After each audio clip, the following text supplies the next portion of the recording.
Sana komandası benim. Leylek komandası. Sağ olasın. Leylek komandasıga Bürküt'ten. Sağ ol. Leylekten Ispanak'a. Sağ ol.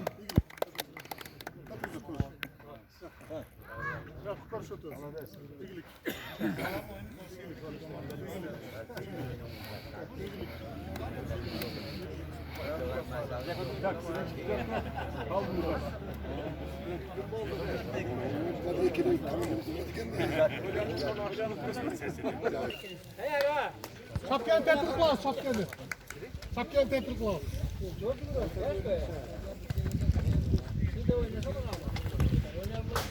Leylek korkun mu değil mi? Korkun mu çıktı? Oh! Oh!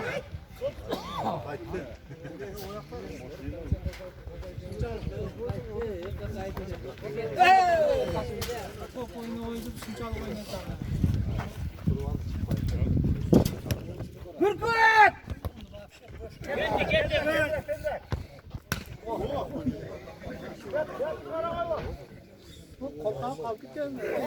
O kişi korkak gibi de. Hadi abi. O kişi butsiyam gibi ne jalan duruyor dedi. Allah'tan birbirimiz dedi.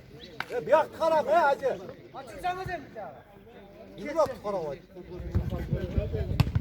Kettin özün kettin. Kos kos.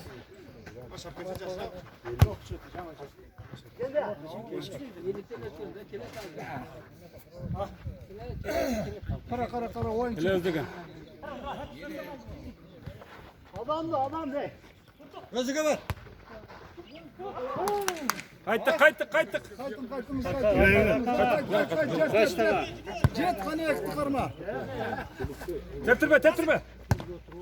Teptirme.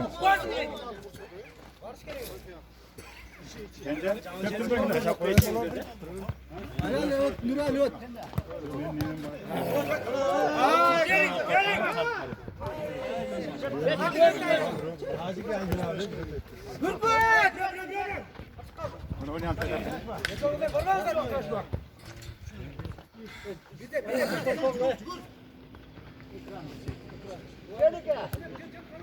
Ha, Nurhan çıktı. Bas. Va! Gol.